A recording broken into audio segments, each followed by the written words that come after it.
Olá, caro aluno, tudo bem?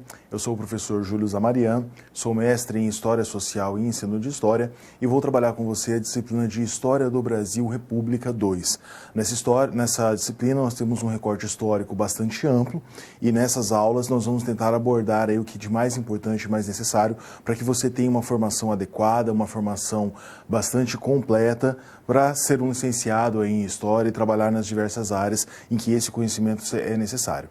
Quando a gente fala de República 2, nós vamos começar a partir do declínio ali da era Vargas, então até o finalzinho do governo Vargas, período Dutra, e todo esse período para frente. Depois do Dutra, a chamada República Bossa Nova, com os presidentes Jânio Quadros, o JK, depois o golpe militar, ditadura militar, redemocratização, falando até um pouco da política aí mais contemporânea, ok? Vamos ao nosso primeiro quadro, que dá o nome da nossa disciplina, História do Brasil República 2.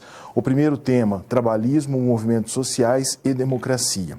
Então, primeiro, contextualizando a nossa aula, nós temos 3 grandes blocos aí que nós vamos trabalhar. Primeiro, a questão da estruturação do nosso campo político, do campo político brasileiro, os partidos políticos e as frentes parlamentares.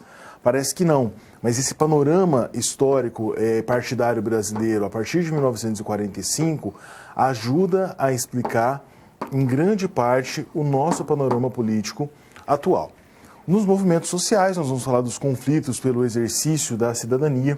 Muitas vezes a nossa história é uma história muito positivista, de nomes, de grandes fatos, grandes acontecimentos, mas a gente vai tentar salientar a participação popular nesses processos históricos e os 2 governos aqui divididos de uma maneira mais dura, governo Dutra e retorno do governo Vargas no Brasil, essa transição ali para o período republicano. Quando nós vamos entender o passado, parece uma coisa óbvia, mas é bastante importante salientarmos isso, nós temos que nos desfazer um pouco dos conceitos que nós temos. Por que eu estou dizendo isso? Não adianta eu tentar entender a década de 40 com o pensamento que nós temos no século XXI. A gente tem que tentar entender um pouco qual é o panorama, qual é o contexto histórico que está ali colocado. Então, primeira coisa fundamental, nós vamos começar a trabalhar um período da história do Brasil pós-Segunda Guerra Mundial. Então, qual que era o contexto histórico pós-Segunda Guerra Mundial? Se a gente pensa num aspecto mais global, nós estamos vivendo o período aí da Guerra Fria.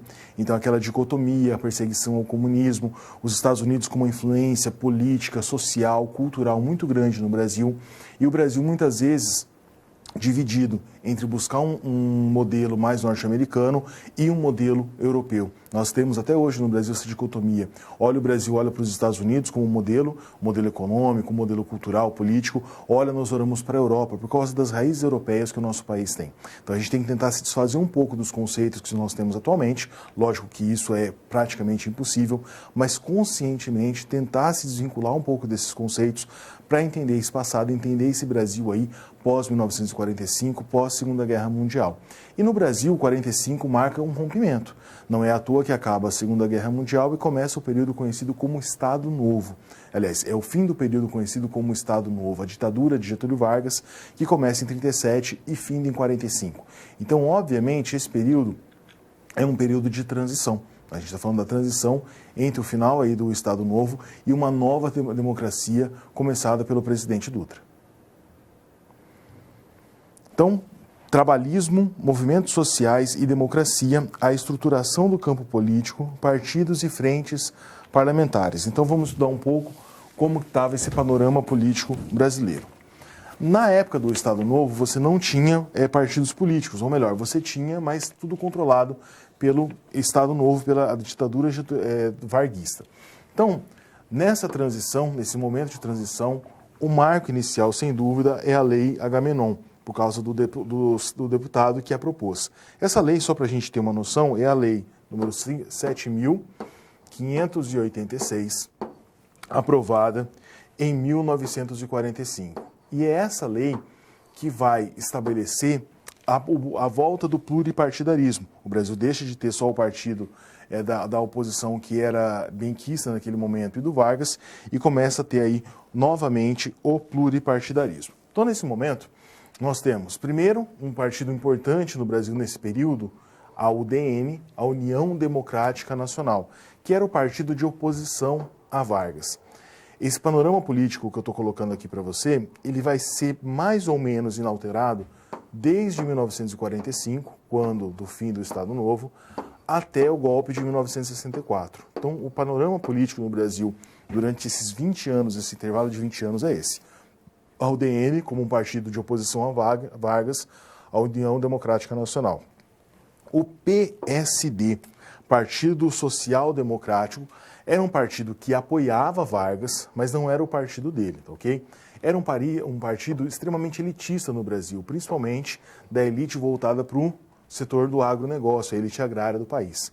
O PTB, Partido Trabalhista Brasileiro, o partido fundado, criado por Vargas, partido que existe até hoje, era a sua segurança, o seu reduto político, a sua força maior.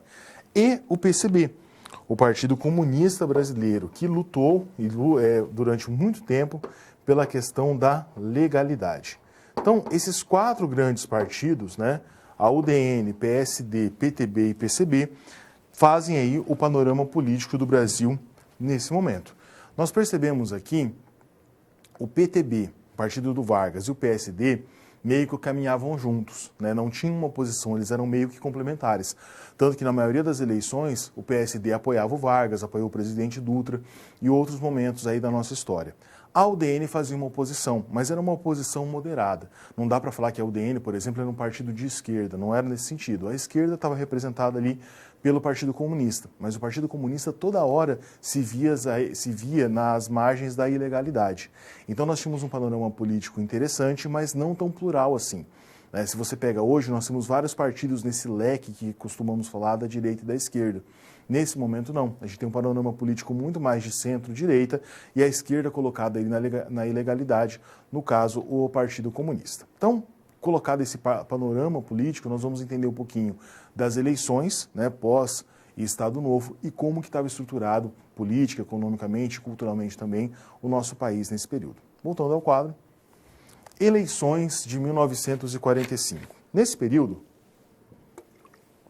vai ficar estipulado que as eleições vão durar por 5 anos, né? Diferente do que nós temos atualmente, que é o presidencialismo para 4 anos, nessa época para 5 anos.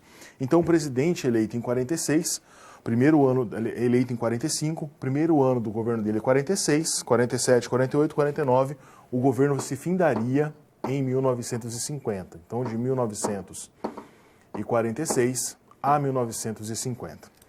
Primeiro, favoritismo do brigadeiro Eduardo Gomes, da UDN, Democracia e Liberalismo Econômico. O que é importante nós colocarmos aqui? Vargas, em 45, ele sofreu um golpe? Não. Vargas teve uma leitura inteligente do panorama político que estava posto ali. Ele percebeu que a contradição entre o Brasil ser uma ditadura, mas lutar na Segunda Guerra Mundial a favor dos aliados que estavam defendendo a democracia, pesou no seu governo. Os militares, quando voltaram da Segunda Guerra Mundial, voltaram pressionando Vargas. E nós temos que lembrar que esses militares sempre foram uma base de coesão muito importante do governo. Lembre-se das aulas anteriores da Revolução, a dita, entre aspas, Revolução de 1930. Quando Vargas entra no governo, ele entra com o apoio dos militares. E durante todo o seu período de governo, tanto nesse período mais direto de 30 a 45, como no seu segundo governo democrático, ele sempre teve apoio dos militares. Então essa contradição entre o Brasil ser uma ditadura, mandar um exército, mais de 25 mil soldados brasileiros, lutarem na Segunda Guerra Mundial, defendendo a democracia, sendo que no Brasil tinha uma ditadura, essa contradição é fundamental e é o que dá o final aí do Estado Novo. Vargas, percebendo esse panorama, o que ele faz? Ele renuncia. Ele vai para São Borja, que era a sua cidade natal, o seu asilo político, vamos colocar assim, auto-infligido, e fica observando o panorama político naquele momento. Então ele não sofre um golpe, ele não é retirado no governo, ele renuncia de bom grado e marca-se eleições aí para 1945. Voltando ao quadro. Então, percebam que vários nomes do Exército estão aqui a todo momento nesse governo. O Eduardo Gomes, o brigadeiro, era o favorito pela UDN, o partido de oposição a Vargas. O general Eurico Gaspar Dutra era o candidato do partido do governo, era o candidato ali do PTB, da coalizão do PTB e do PSD. O Dutra chegou à possibilidade, ele cogitou a possibilidade de desistir das eleições.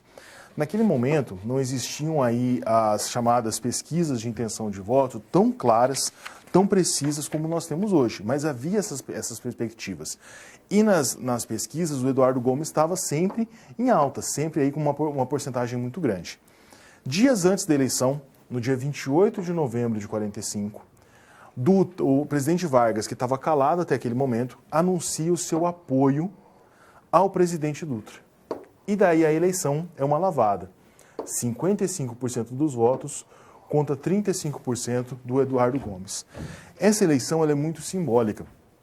Menos de uma semana antes da eleição, o Vargas, que tinha ficado quieto, dá o seu apoio a Dutra. E o Dutra vence com 55% dos votos. Naquela época não tinha segundo turno, né? Mesmo que a eleição fosse, por exemplo, 35 para um candidato e 30 para o outro, não tinha segundo turno para o desempate. Mas mesmo que tivesse, com mais de 50%, o Dutra estaria eleito aí com uma margem tranquila, uma margem de segurança muito grande. Isso mostra não o prestígio dos militares, o prestígio do Dutra. Afinal de contas, os dois candidatos ali representavam as Forças Armadas, mas representa a força do varguismo, a força de Getúlio Vargas. Mesmo que tendo renunciado ao governo, mesmo que ainda sofrendo pressões de vários grupos políticos, principalmente do Exército, ele ainda demonstrava sua força. Tanto que o seu apoio foi fundamental para a eleição do Dutra. Vamos ao próximo quadro. Coloquei uma imagem aqui para você observar, uma imagem bem simbólica de todo esse período que nós estamos estudando. Nessa foto, da esquerda para a direita, nós temos aqui o presidente eleito no finalzinho de 45, Eurico Gaspar Dutra, ou então o presidente Getúlio Vargas, que durante 15 anos aí foi presidente do Brasil de 30 e 45, e esse senhor aqui um pouquinho menos, aliás, não tão conhecido, o general Góes Monteiro do Exército. Não parece, mas essas três figuras aqui, eles têm uma participação muito importante na política do Brasil desde 1930. Em 1930, quando organiza a dita Revolução de 30, vocês já estudaram que não foi uma revolução propriamente dita, mas é o fato histórico que finda a República Velha, a República Oligárquica, e começa o período Vargas. O Góes Monteiro foi o líder do Exército que ajudou a depor o Washington Luiz e colocar Getúlio Vargas no governo. Então eles estavam juntos desde 30. E Dutra também fazia parte do governo, ora como ministro da guerra, ou como assessor especial, também desde o início. Essas três figuras estão presentes. O que isso nos demonstra? Mesmo com o fim do Estado Novo, em 1945, esse momento histórico, essa transição agora de uma ditadura para um período mais republicano, mais democrático, ainda não se dava por completo, porque uma figura tão forte no governo Vargas como o Dutra teria assumido a presidência naquele momento. Então lembrem, é uma transição, mas uma transição até a página 2, ainda não tem uma mudança muito grande no panorama político desse momento.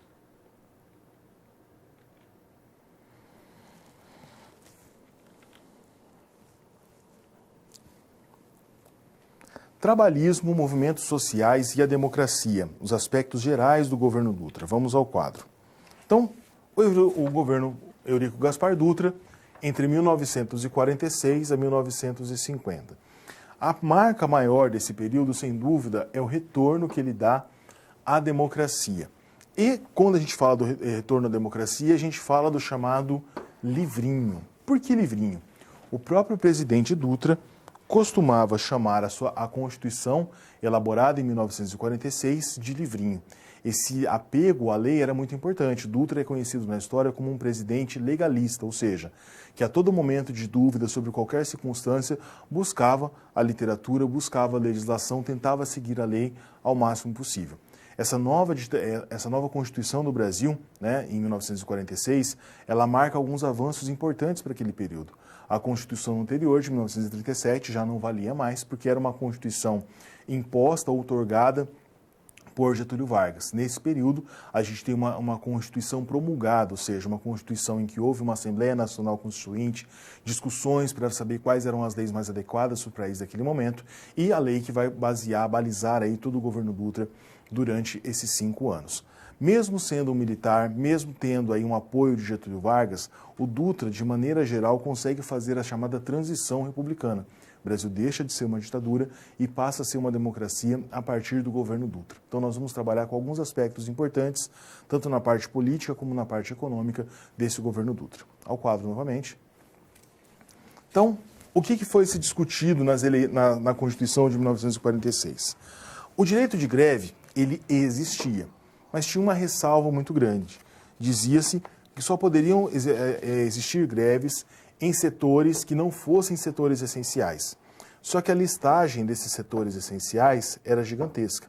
Então, no jargão político da época, dizia-se que só não poderia ter greve nas perfumarias. No resto, não poderia ter greve de maneira nenhuma. O Brasil teve, já em 1946, o voto feminino, um avanço bastante importante.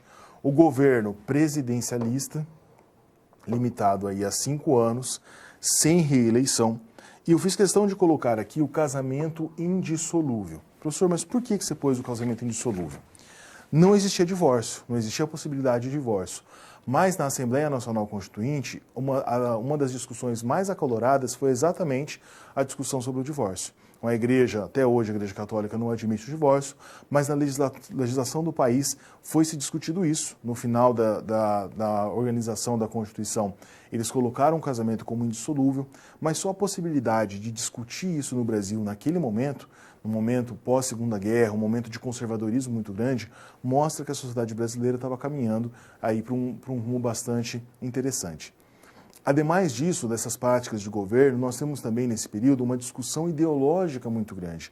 Essa discussão ideológica aparece lá no livro que vocês têm acesso e é importante que vocês leiam.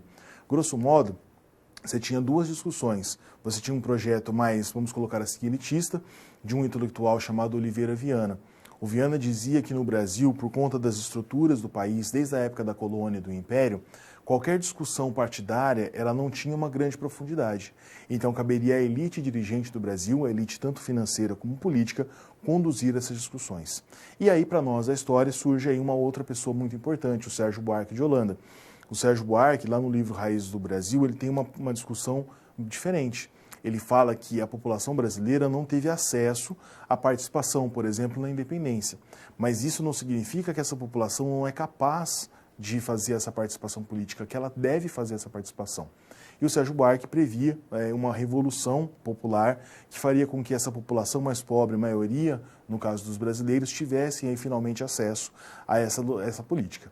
E é importante perceber que atualmente nós temos um pouco desse debate. Nós ainda temos aí grupos financeiros muito fortes no país, nós temos grupos políticos que muitas vezes não representam boa parte da sociedade e nós temos camadas populares que tentam a todo momento se fazer presentes, né? Então, o pluripartidarismo que nós temos hoje, com mais de 38 partidos regulamentados e outros surgindo, demonstra a necessidade do brasileiro de se inserir cada vez mais no debate político. Então, guardadas as devidas proporções, legados, heranças do nosso panorama político atual, remontam aí a 45, 46, quando começa essa transição democrática via governo Dutra.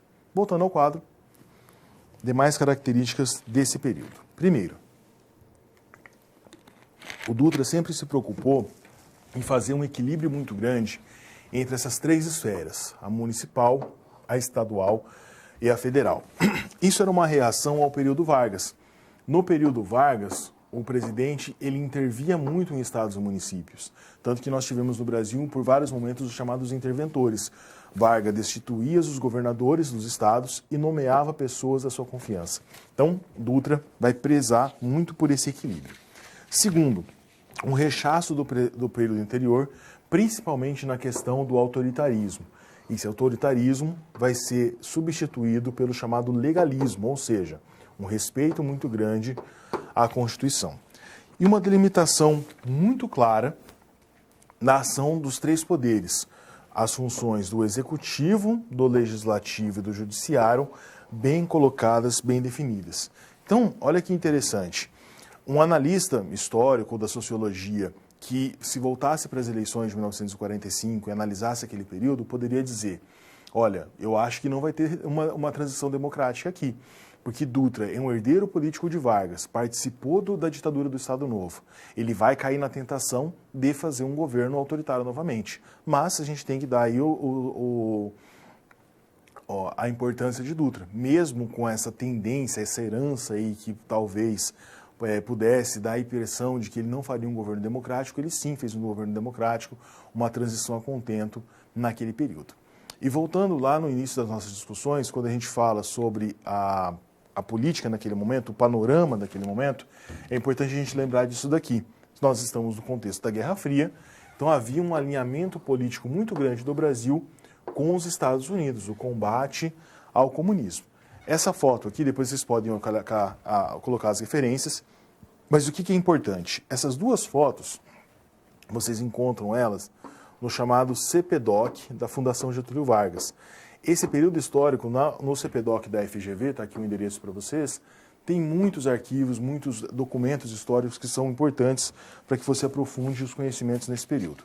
Então aqui você tem o presidente Dutra, junto com o presidente dos Estados Unidos, que nessa época já era o Harry Truman, e toda a recepção do presidente Dutra nos Estados Unidos. Aqui a gente está na frente, a imagem, na frente da Casa Branca, uma faixa escrita em português, seja bem-vindo, presidente Dutra, uma passeata, música ao vivo, enfim. Nós temos aqui com grande importância, recebido com grande pompas o presidente Dutra.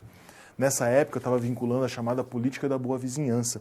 Os Estados Unidos, para poder agarinhar cada vez mais países na luta contra o comunismo ou para que tivessem aí aliados nesse período, viu o Brasil com outros olhos. Eles viam o Brasil uma potência regional na América do Sul e queriam a todo custo aproximar o Brasil naquele período. Para você aprofundar a discussão sobre esse tema, eu vou indicar um livro para você que fala sobre essa política da boa vizinhança.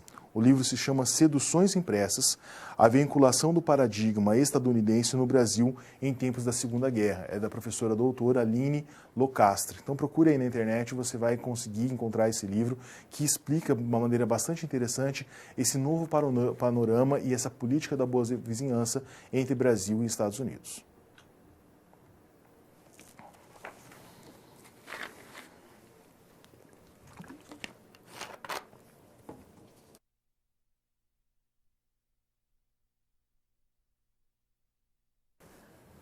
Movimentos sociais, conflitos pelo exercício da cidadania. Vamos ao nosso primeiro quadro.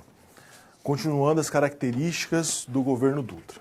Então, obviamente, nós temos aí uma perseguição muito grande ao comunismo. O comunismo vai ser aí demonizado no país nesse período. Então, quando falamos de comunismo, ele é meio que um fantasma que ronda o Brasil desde a década de 30, ou melhor, a gente pode voltar na década de 20. Lembrem da coluna Prestes de 1924, que percorreu mais de 20 mil quilômetros no Brasil e assim por diante. Não vou aqui fazer um debate sobre o comunismo, sobre o capitalismo, porque isso não é necessário. Nós estamos aí debatendo outras coisas mais importantes na história. Mas o que é importante a gente salientar? A visão que nós temos dessa ideologia, capitalismo, comunismo, socialismo no Brasil, tem uma influência muito grande dos Estados Unidos. Nós estamos aí no quintal norte-americano, na zona de influência norte-americana.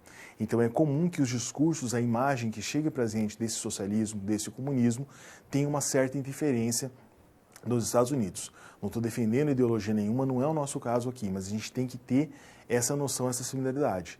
Então, no Brasil, nesse momento, pós-Segunda Guerra Mundial, pós-1945, nós temos aí um combate ao comunismo, o comunismo colocado de uma maneira muito ruim, tanto que o Partido Comunista Brasileiro é posto na ilegalidade em 1947 e uma propaganda oficial do governo nesse sentido.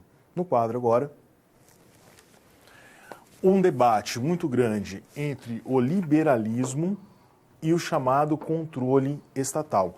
Havia duas correntes de governo no país naquele momento. Uma que defendia o liberalismo econômico, então aquela ideia do capitalismo cada vez mais liberal, e outra que falava que o Estado deveria intervir na economia. Esse debate, ele vem do período anterior. O período Vargas, no Estado Novo, é um período com um controle estatal muito grande. O Brasil era um país capitalista, o Brasil tinha investimentos estrangeiros, tinha investimento das grandes indústrias nacionais, mas tinha um controle estatal. A todo momento o governo intervinha na economia. Quando vem o período Dutra, vem a redemocratização, vem uma ideia de liberalismo nova. E o Brasil, nesse debate, vai fazer um liberalismo econômico grande, um liberalismo econômico, de certa maneira, até selvagem, porque os grandes empresários poderiam comandar o país, ou controle estatal. Então, o Dutra ele não se posicionava muito bem nesse momento. Ele intercalava, ora com medidas mais liberais, ora com medidas de intervencionismo. Mas, grosso modo, ele consegue conduzir a economia do país nos 5 anos do seu governo de uma maneira a contento. Voltando ao quadro. Nós temos nesse período também um crescimento econômico bastante interessante, puxado pela industrialização. Nós temos um investimento na industrialização do Brasil muito grande. A partir de 1930, o PIB do Brasil, em média, de 48 a 51, chega a 8%. Se a gente comparar com o nosso PIB atual, que não cresce nem 0,5%, é um período bastante interessante. Aliás, quando a gente fala aí de economia, nós temos que salientar que nesse período, de 30 até mais ou menos 1980, se você pegar os países capitalistas nesse período, o Brasil, se não é o país que mais cresce, é um dos que mais cresce nesse período, de 30 a 80. Isso tem a ver com a industrialização que o Brasil vai proporcionar. É complicado falar que o Brasil teve uma revolução industrial, mas a gente tem um crescimento da industrialização muito grande. Em 1950, nós temos a chamada virada demográfica. O Brasil deixa de ser um país majoritariamente agrário, começa a ser um país majoritariamente urbano. E nós temos no mundo todo uma procura muito grande pelas chamadas commodities. E o Brasil é campeão em produção de commodities. Então a gente vende, produz e exporta ferro para o mundo inteiro, milho, algodão, café, diversos produtos aí com base agrícola principalmente, a exceção aí do minério de ferro, e que sustentaram o crescimento do Brasil de uma maneira muito forte de 30 a 80. Nós vivemos de novo um surto de valorização das commodities que empurrou a economia brasileira no período ali de 2003, 2004 até aproximadamente 2013, 14, né? E depois a crise econômica que nós vivemos atualmente, que aí estamos buscando soluções para acabar com isso, ok? Então, de maneira geral, fazendo um balanço, 5 anos de governo Dutra, um governo que faz a transição democrática, que tem um crescimento econômico bastante interessante, industrialização e um debate muito grande entre esse liberalismo econômico ou controle estatal. No final de 1950, nós temos eleições e um panorama político bastante interessante. Vamos ao quadro. O chamado retorno de Vargas nos braços do povo. Vargas, que nunca deixou a cena política no Brasil. Vale lembrar que nas eleições lá anteriores, às eleições de 1945, Vargas, naquela época, podia fazer isso, tá? Ele se candidatou a deputado e senador e foi eleito deputado e senador e preferiu exercer o cargo de senador. Se tornou candidato à presidência da República novamente e vence as eleições com uma margem tranquila. Não venceu uma margem tão tranquila como Dutra em 1946. Dutra, em 46, teve 55% dos votos. Vargas tem 48,7%. Mas ainda assim, uma eleição com um poder bastante grande. O Eduardo Gomes, da UDN, fica com 29,7% dos votos. Lembrando que nesse período ainda não havia segundo turno. E Cristiano Machado, com 21,6%. A história do Cristiano Machado é interessante, porque ele concorreu pelo PSD, que não era um partido de oposição a Vargas, era um partido muito mais próximo. No final da eleição, o PSD abandona o Cristiano Machado e muitos caciques políticos do PSD apoiavam Vargas. Então, para você ter uma ideia do panorama tão importante daquele momento. Só que Vargas teria um desafio. Olha que contraditório como é que a história do Brasil é interessante. Um homem que foi presidente do Brasil durante 15 anos, pela primeira vez ganhou uma eleição direta. Porque em 30 foi um golpe, foi a chamada, entre aspas, Revolução de 30. Em 34, na Constituinte, ele é eleito pelo Colégio Eleitoral, então é uma eleição indireta. Em 37, ele de novo dá um golpe, lá via Plano Cohen do Estado Novo, e se mantém no governo até 45. Então ele governou o Brasil 15 anos sem ganhar uma eleição. A primeira eleição que Vargas ganha é essa eleição em 1950. E parava uma grande dúvida no ar. Como seria esse novo governo Vargas? Será que ele ia conseguir governar o Brasil agora sob a tutela da República, da democracia? Era um panorama diferente. Vamos ao próximo quadro. Coloquei uma citação para a gente fechar essa discussão do Caio Prado Júnior, da História Econômica do Brasil, um dos clássicos da historiografia. Olha o que o Caio Prado vai nos dizer.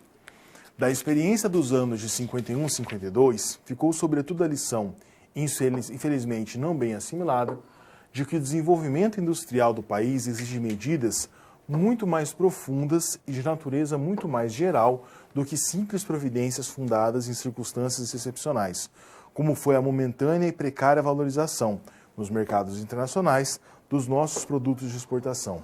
O que o Caio Prado Júnior está chamando a atenção aqui?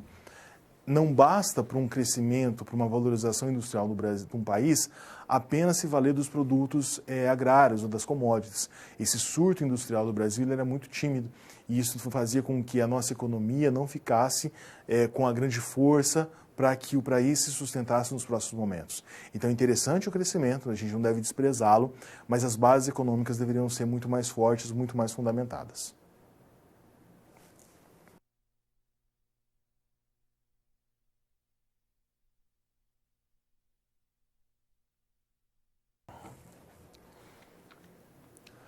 Resolução da nossa situação-problema. A história é cíclica.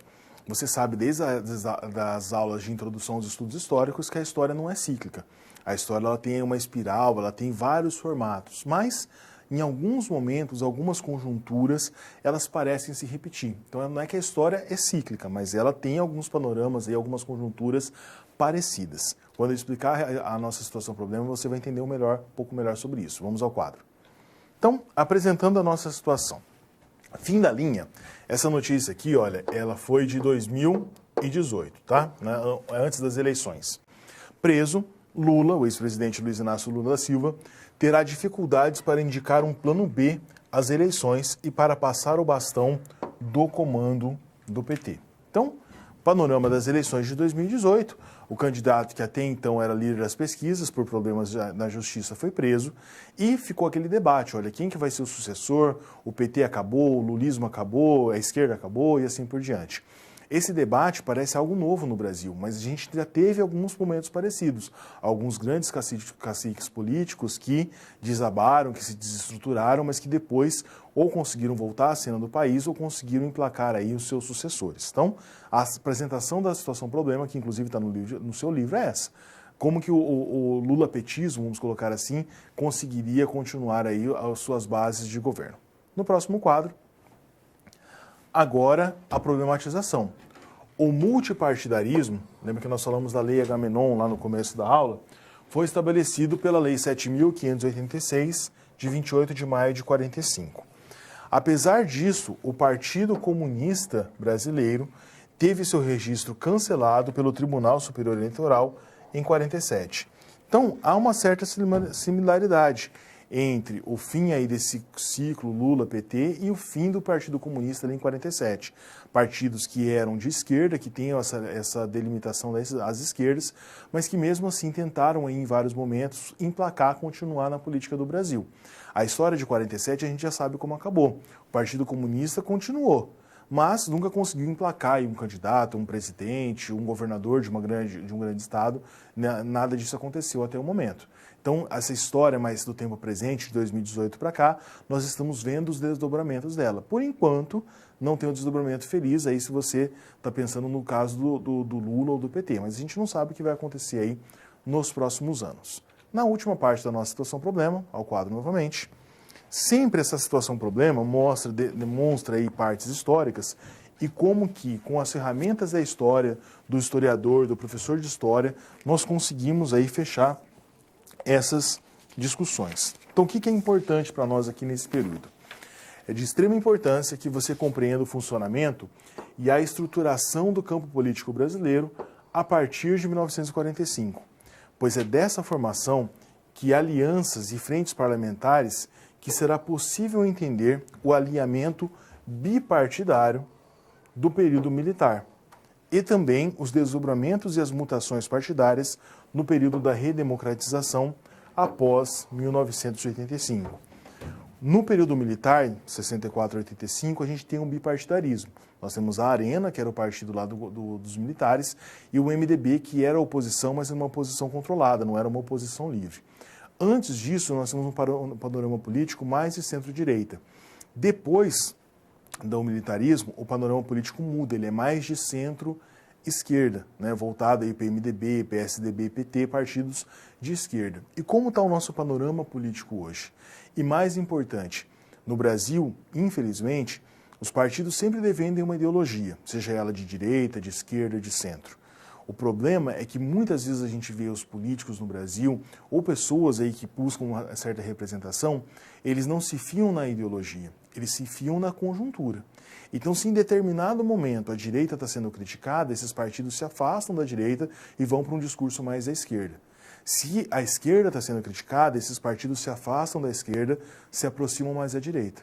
O que importa mais no nosso país não é tanto a ideologia, mas sim o fato de conseguir o poder. de estar no governo, de comandar essa grande máquina administrativa do governo brasileiro. Então nós aí como historiadores, como professores, temos que saber problematizar isso nas nossas aulas, para os nossos alunos, para que eles não tenham essa visão romantizada ou essa revisão até certo ponto inocente, de que todos seguem os partidos políticos defendendo as suas ideologias pura e simplesmente porque acham que aquilo é correto. Nós temos no Brasil uma estrutura um pouco mais profunda, uma estrutura econômica, de poder, e isso aí acaba balizando as discussões. Agora nós vamos para o nosso momento de interação. Vamos ao quadro.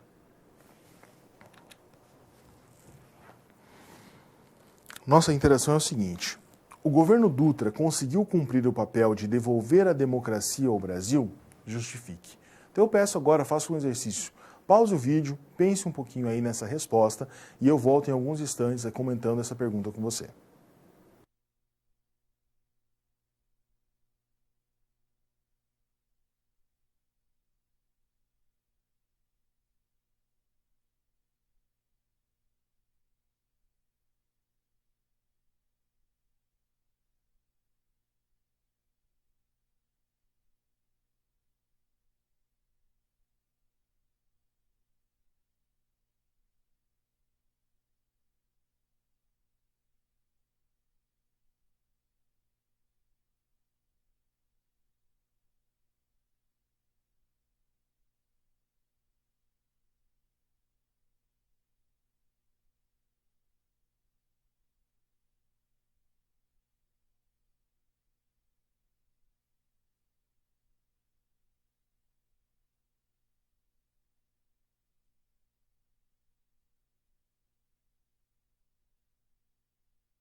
Bom, como nós já comentamos aí durante esse processo, o governo Dutra conseguiu fazer a transição aí para a democracia.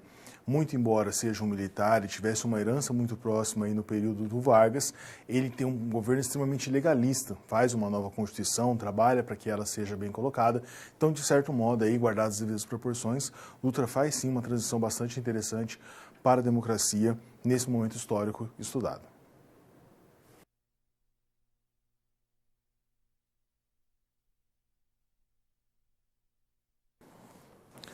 Movimentos sociais, conflito pelo exercício da cidadania, o conturbado retorno de Vargas. Por que esse retorno de Vargas ele é tão conturbado? Porque Vargas estava acostumado a governar sob a tutela da ditadura. Ele não tinha questionamentos, ele falava e todo mundo obedecia. Ele tinha um autoritarismo muito grande, ele não estava acostumado a ser legalista. Agora, o contexto histórico, mesmo que cronologicamente próximo, era totalmente diferente. Vargas tinha que governar agora seguindo, respeitando uma Constituição, com uma oposição totalmente aberta, recebendo a todo momento várias críticas. Então, ele tem sérias dificuldades de manejar o governo nesse período aí democrático, que seria entre 1951 e 1955, mas que foi aí, com todo o Estado, encurtado. Vamos ao quadro para a gente entender um pouco mais sobre isso. Então, Vargas de 51 a 54. Primeiro, como nós já colocamos, dificuldades de governar sem a tutela, sem a chancela da ditadura. Uma forte oposição da imprensa, que era uma imprensa livre naquele momento, não era uma imprensa censurada, e de vários políticos, principalmente da UDN e do líder maior da UDN naquele momento, o Carlos Lacerda. Crise por conta do aumento da inflação. A inflação tem um aumento muito grande naquele momento e isso vai desgastar a imagem do Vargas. Greves, vários movimentos grevistas e um forte movimento sindical. O sindicalismo também estava bastante envolvido. E um debate entre nacionalistas e entreguistas. Esse debate nacionalistas e entreguistas ocorre principalmente por conta da criação da Petrobras em 1953. Já se sabia que o Brasil tinha reservas de petróleo desde o final da década de 40, final da década de 30. Só que qual que era o problema? Como fazer essa extração? Em 52 para 53 é gerado um grande debate. Sabia que o Brasil tinha petróleo. Como seria essa exploração? O Brasil ia fazer uma licitação, naquela época não se usava esse termo licitação, mas o Brasil ia permitir que uma empresa estrangeira, por exemplo a Exxon, que é a dona da Esso, que naquela época já era muito forte, explorasse o petróleo no Brasil, pagasse royalties para o governo brasileiro, ou ocorreria a criação de uma empresa estatal para a exploração do petróleo. Então, os nacionalistas defendiam a criação da Petrobras, o monopólio da extração de petróleo, para que o governo ficasse com esse dinheiro, com esse lucro e reinvestisse no país. Os entreguistas, que eram pejorativamente chamados de entreguistas, que na verdade eram liberais econômicos, achavam que a criação de uma empresa estatal faria com que o Estado ficasse inchado, com que gerasse mais corrupção no país e tinham medo de que esse dinheiro não fosse muito bem gerido. Então queriam que uma exploração mais livre de petróleo.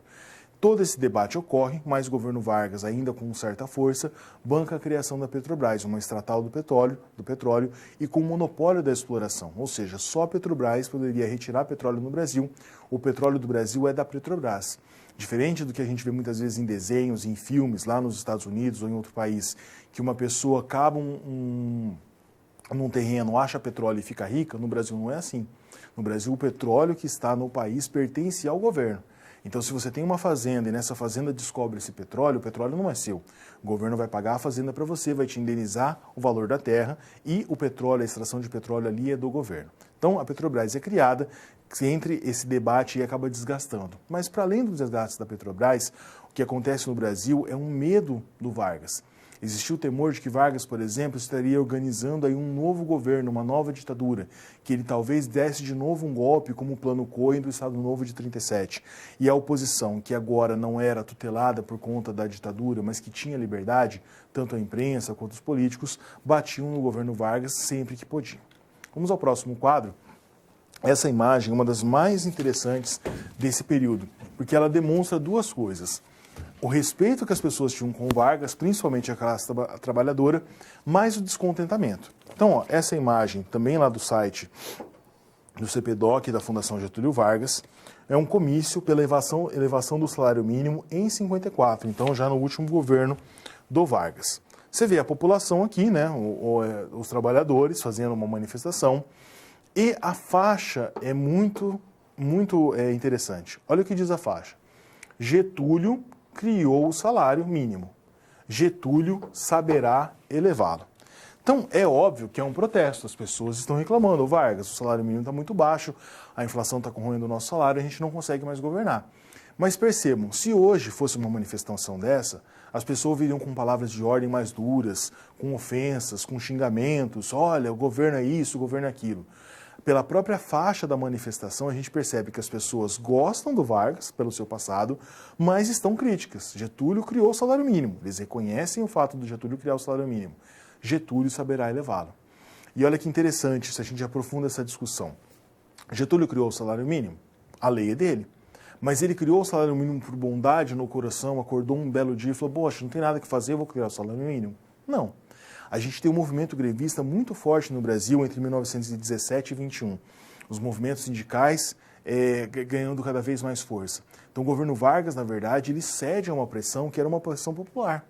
A gente não pode ter essa visão, ainda mais como historiador, de que só os políticos fazem as coisas, dessa camada superior que manda na camada inferior. Não. A população também se manifesta, a população também tem os seus direitos e busca por eles. Mas, muitas vezes, essa identidade política do brasileiro ela é meio corrompida.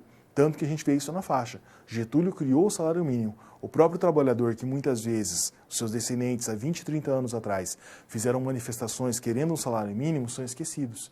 E dá-se a impressão de que só o governo concedeu por livre bondade o salário mínimo. O fato é, pela análise ali desse documento histórico, dessa imagem que é um documento histórico, as pessoas gostavam do Vargas, respeitavam o seu panorama político, o seu esteio político, mas estavam descontentes com o governo.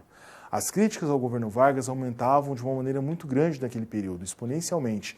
E o Getúlio começou a se sentir incomodado, porque não tinha a habilidade política necessária para comandar o país naquele período. Vamos ao próximo quadro. Essa citação de um grande historiador brasileiro, do Boris Fausto, o Boris Fausto, Thomas Skidmore, são citados várias vezes aí na nossa aula e são importantes referências, inclusive, para que você busque essas leituras posteriormente. Olha o que Skidmore vai dizer sobre o período Vargas. Getúlio se viu obrigado a manobrar em um mar de correntes contraditórias. De um lado, não podia deixar de se preocupar com as reivindicações dos trabalhadores, afinal de contas, esses trabalhadores elegeram o governo. De outro, precisava tomar medidas impopulares no sentido de controlar a inflação. Que medidas impopulares são essas? Corte dos gastos públicos, que acabam piorando aí a situação dos trabalhadores, muitas vezes não poder aumentar o salário mínimo, cortar investimentos. Então Vargas ficava meio preso. O que ele ia fazer? Ele ia tomar medidas mais repressivas, mais austeras na economia, ele ia ceder os anseios da população e garantir o seu panorama político. Ele ficou meio perdido nessa situação e os desdobramentos disso nós vamos ver posteriormente.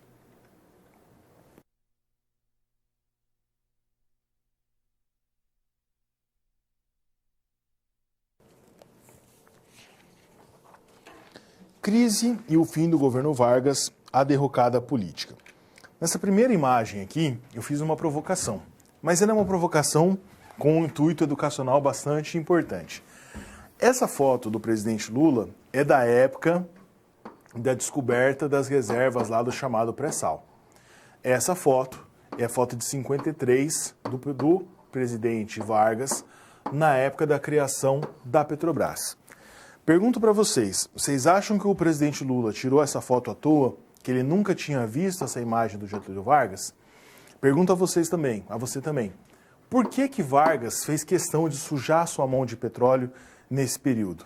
Percebam que Lula também faz um marketing aqui, olha, ele faz questão de sujar a mão esquerda, a mão que ele não falta ali o dedinho, que é uma das suas marcas registradas.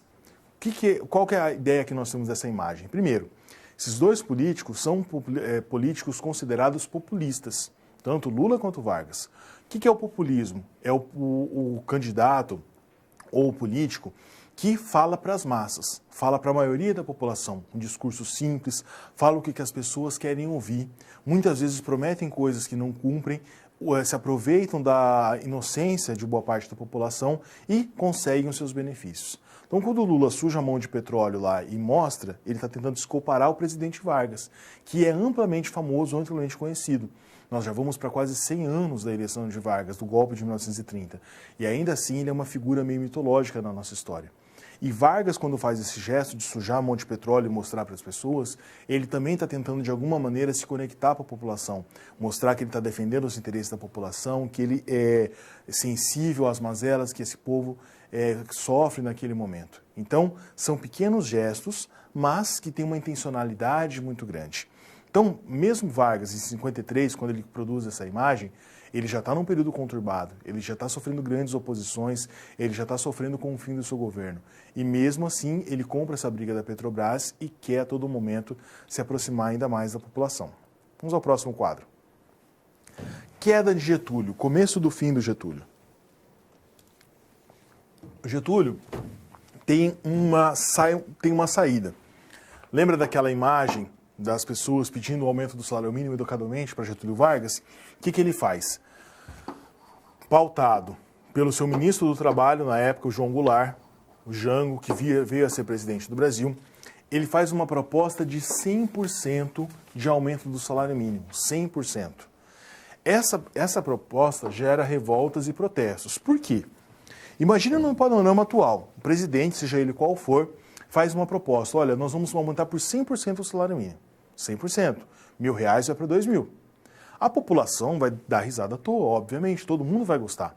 Mas pensem no impacto disso na máquina administrativa, nas aposentadorias, nas empresas. Uma grande empresa ainda conseguiria, com a duras penas, fazer isso, mas e uma pequena empresa, um microempresário? Então essa proposta foi uma proposta extremamente populista. Ele jogou para a galera, olha, vou aumentar 100% o salário mínimo, mas as consequências disso não foram mensuradas. Então aquela parte da população que desconfiava do Vargas, que estava contra o seu governo, nesse período, com essa proposta, esse coro aí contra o seu governo, aumenta ainda mais. Então foi um tiro que saiu pela culatra. Ele tentou fazer uma medida extremamente populista, mas acabou ganhando ainda mais adversários políticos, uma pressão ainda maior. Continuando no mesmo quadro. Acusações de articular um novo governo. Isso daqui nunca, até hoje, pelo que eu estudo, nunca vi nenhum dado concreto, algum documento mostrando que ele estava realmente tentando articular um novo governo. Mas, pelo seu histórico, você tinha essa visão. Os entreguistas o acusavam de dificultar os investimentos estrangeiros no Brasil. Lembra que os entreguistas era aquela parcela contrária à criação da Petrobras, a favor de um liberalismo econômico bastante radical nos moldes dos Estados Unidos. E daí tem uma das controvérsias maiores da história, algo extremamente complexo. O atentado a Carlos Lacerda, o famoso atentado da Rua Toneleiros, no Rio de Janeiro, e o Manifesto das Forças Armadas. O Carlos Lacerda, ele era jornalista, político da UDN e talvez a voz mais forte que batia no Getúlio Vargas. E o que acontece? Há um atentado contra o Carlos Lacerda. Ele estava chegando no seu apartamento na Rua Toneleiros e só foi alvejado. Qual que é o problema? Lacerda estava acompanhado de uma pessoa muito importante do Exército daquela época, que era o segurança particular dele em alguns momentos, o Rubem Vaz. Nesse atentado, o Lacerda escapa, né, ele sofre um tiro de raspão, mas não morre, mas o Rubem Vaz morre. E ele era um cara muito bem quisto, muito bem valorizado, um militar. Na investigação, descobre-se que quem tentou fazer esse assassinato foi o Gregório Fortunato, que era da guarda pessoal do Getúlio Vargas. Getúlio negou até a morte que tinha algum envolvimento com isso, mas parou essa dúvida no ar. Lembra que eu já falei para você que uma das bases fundamentais do governo Vargas era o apoio dos militares, desde 1930. E que nenhum governo de nenhuma espécie se sustenta no governo sem um embasamento, sem um esteio político. Pode ser os militares, podem ser empresários, pode ser a população, mas sempre tem uma base política. E uma das poucas bases políticas que ainda eram fiéis a Getúlio Vargas nesse período era o Exército. Com a morte do Rubem Vaz, morto por uma pessoa diretamente ligada ao Getúlio, tanto faz se ele tivesse encomendado esse assassinato ou não. Dias depois, as Forças Armadas fazem um manifesto, uma carta exigindo a renúncia do Getúlio Vargas pelo que estava acontecendo naquele momento. Então, a partir dali, começou a ser questão de tempo até que ele saísse do governo. Só que Getúlio também tinha o seu orgulho. Ele tinha prometido, e ele falava isso publicamente em vários momentos, que ele não renunciaria nunca mais, que ele só sairia morto do Palácio do Catete. Aquilo para as pessoas naquele momento parecia uma força de expressão, dizendo que ele ia se sustentar até o último momento no poder. Mas veio, infelizmente, a não ser uma força de expressão, ele tomou uma atitude mais drástica. Vamos ao quadro novamente.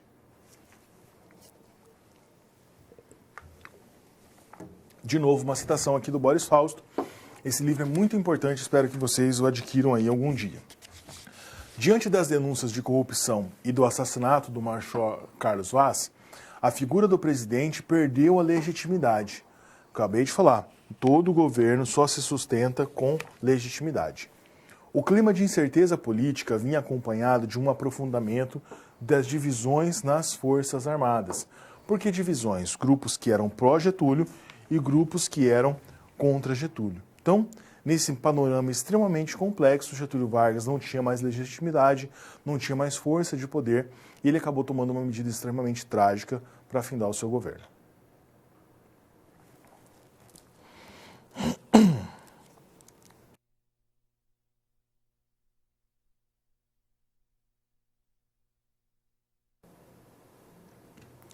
Crise e o fim do governo Vargas, o suicídio e a salvação política.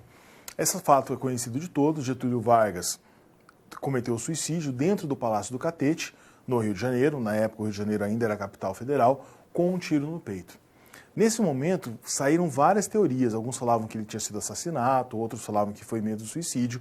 Oficialmente, a versão do suicídio prevalece, principalmente porque Vargas deixou uma carta-testamento, um bilhete suicida, que na verdade não era um bilhete, era uma carta extremamente longa, em que ele explicava os motivos do suicídio. E aí uma coisa fantástica na história do Brasil, dentre vários fatos importantes que nós temos nessa história.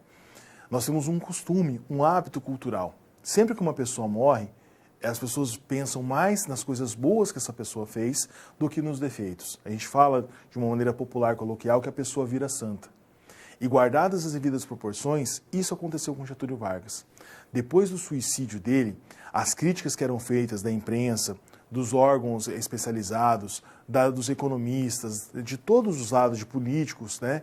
E críticas muitas vezes bem colocadas. O governo Vargas não corria muito bem, a economia não ia muito bem, a inflação em alta, medidas populistas como o aumento de 100% do salário mínimo, tudo isso foi esquecido. As pessoas começaram a lembrar só das coisas positivas de Vargas.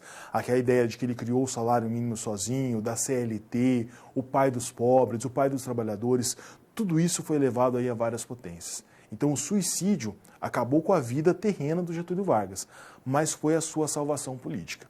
A gente não trabalha na história com com possibilidades, a gente brinca com elas, a gente analisa fatos históricos mediante o estudo das fontes, enfim, nós temos todos o ofício do historiador aí bem estruturado.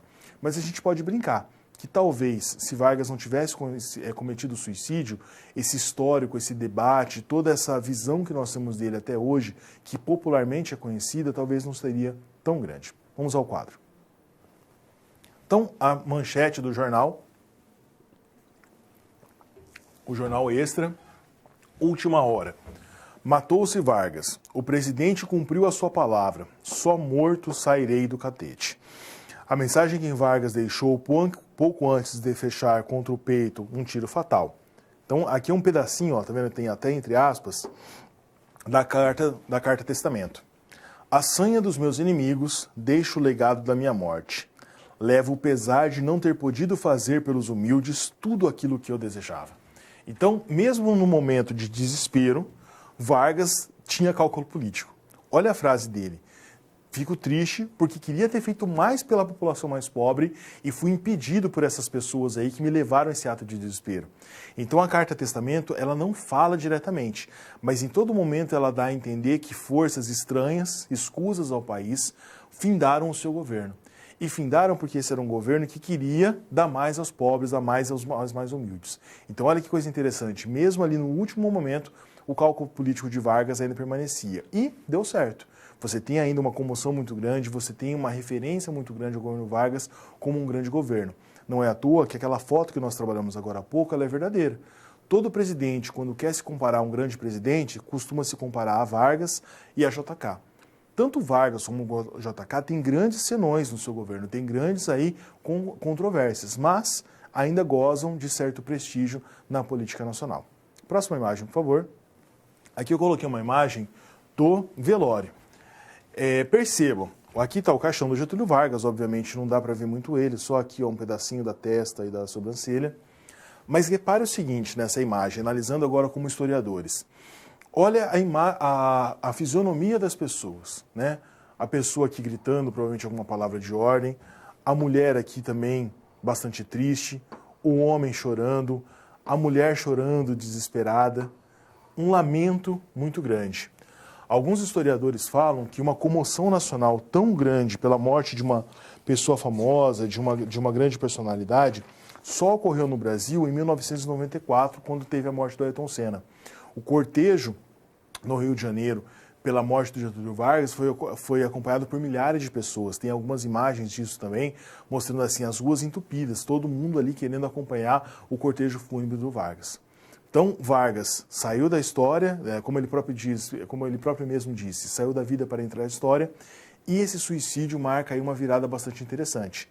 Aquelas críticas são colocadas no segundo plano e valorizado muito mais aqueles grandes feitos do seu governo, principalmente do período ditatorial lá de 37 a 45 ou do período anterior de 30 a 45.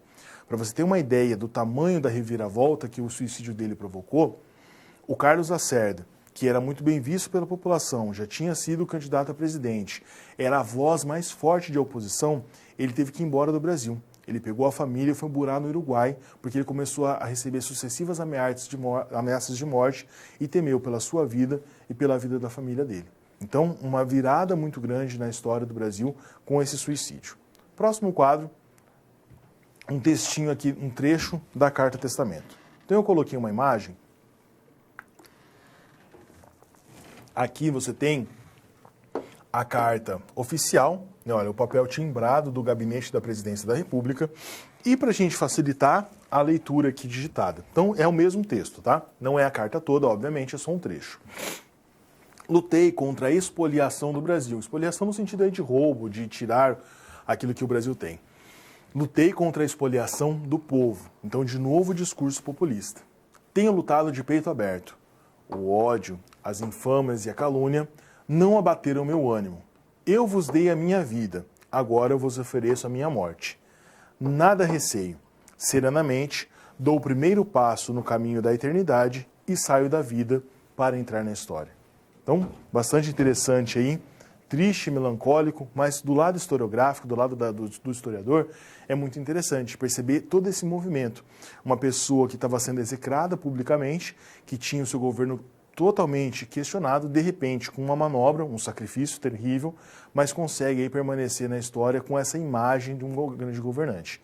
Professor, na história a gente considera Vargas bom ou mau presidente?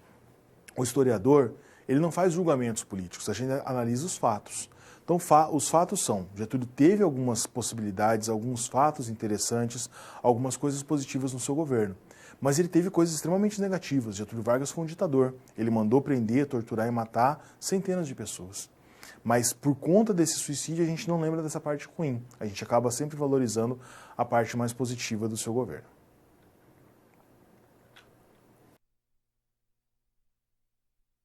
Agora para o nosso momento da interação, né? E antes, a resolução da nossa situação-problema. O petróleo ainda é nosso? Como assim o petróleo ainda é nosso? Então, apresentando a situação-problema. Por que a Petrobras foi fundada, lá em 1953, sem a participação estrangeira, tendo em vista os benefícios técnicos e financeiros que essa relação poderia ter trazido? Então, o Brasil não tinha experiência nenhuma em produção e exploração de petróleo naquele momento. Poderia ter feito-se um consórcio, uma parceria com alguma empresa estrangeira que ajudasse na exploração de petróleo. O governo poderia ter criado regras, olha, o petróleo vai ser explorado por uma empresa internacional, mas boa parte do lucro vai ficar com nós, vamos pagar apenas uma porcentagem para a exploração, enfim, se valer desse benefício técnico. Mas no Brasil, naquele período, esse discurso nacionalista tinha uma grande força. A ideia de mostrar para a população, ainda pensando na política varguista, de que o Brasil era um país autônomo, um país independente, que essa exploração de petróleo poderia alavancar o crescimento econômico do Brasil, mudar o patamar da economia brasileira e do país de uma maneira em conjunto. Então nós temos aí sempre, apesar de ser algo econômico, nós temos um cálculo político imbuído aí de uma maneira muito grande. Então vamos agora para a problematização. Vamos ao próximo quadro.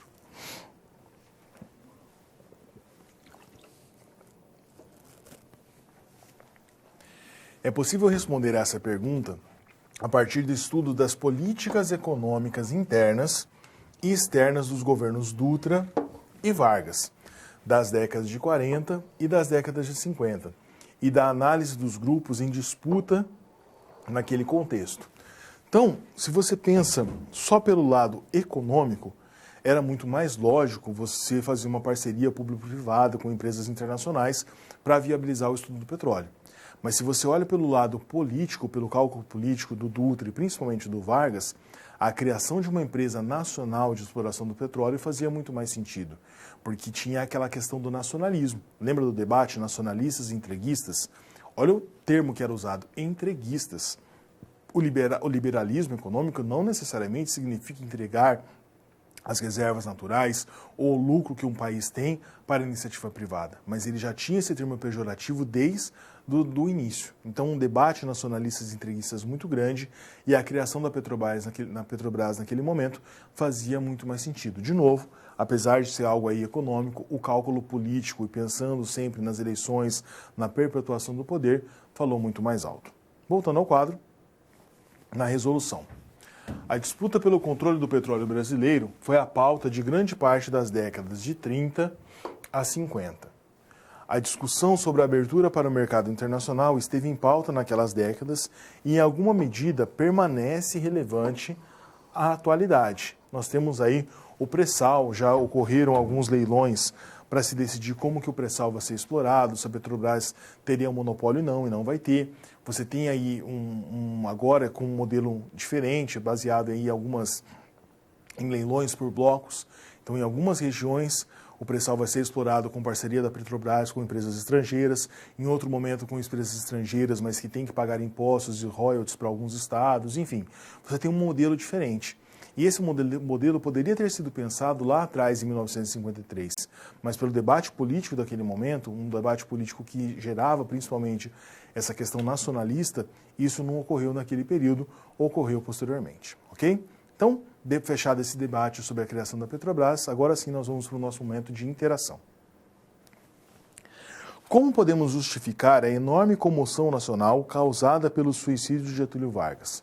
Eu falei daquela questão de virar um santo, mas por que essa comoção nacional? Por que as pessoas aderiram a essa ideia do Vargas e se emocionaram tanto com a morte dele? Então, mesma coisa, peço que você pause o vídeo aí, pense um pouquinho na sua própria resposta e eu volto em alguns instantes comentando ela com você.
A justificativa, então, para essa grande comoção nacional pela morte do Getúlio Vargas tem relação com os feitos anteriores dele.